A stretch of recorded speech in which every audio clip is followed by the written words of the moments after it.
നമസ്കാരം, press live ന്യൂസിലേക്ക് സ്വാഗതം.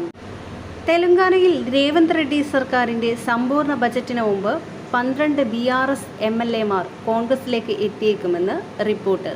ജൂലൈ 2-ാം വാരം നടക്കാനിരിക്കുന്ന ബജറ്റിന് മുമ്പ് MLA-മാരെ എത്തിക്കാനാണ് നീക്കം. ലോക്സഭാ തെരഞ്ഞെടുപ്പിന് മുമ്പ് 3 BRS MLA-മാർ കോൺഗ്രസിൽ ചേർന്നിരുന്നു. കേന്ദ്ര ഏജൻസികളുടെ അന്വേഷണം ഭയക്കുന്ന ഒരു മുൻ മന്ത്രിയുടെ നേതൃത്വത്തിലുള്ള ഏതാനും BRS MLA-മാർ BJP-യിൽ ചേർന്നേക്കുമെന്ന് വിവരമുണ്ടെന്ന് ഒരു കോൺഗ്രസ് നേതാവ് പറഞ്ഞു.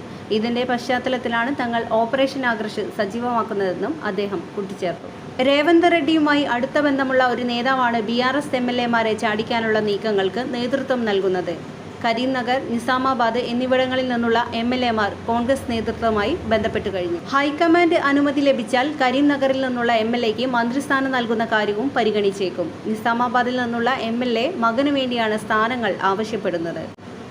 നാഗർ കർണൂൽ ലോക്സഭാ മണ്ഡലത്തിന് കീഴിൽ വരുന്ന 2 മണ്ഡലങ്ങളിലെ MLA-മാരും അവരെ നയിക്കുന്ന ഒരു മുതിർന്ന നേതാവും കോൺഗ്രസിൽ ചേർന്നേക്കും.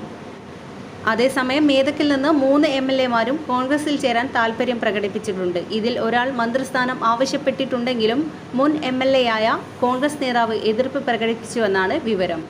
ഇദ്ദേഹത്തെ അനുനയിപ്പിക്കാനുള്ള ചർച്ചകൾ കോൺഗ്രസിലും പുരോഗമിക്കുന്നുണ്ട്.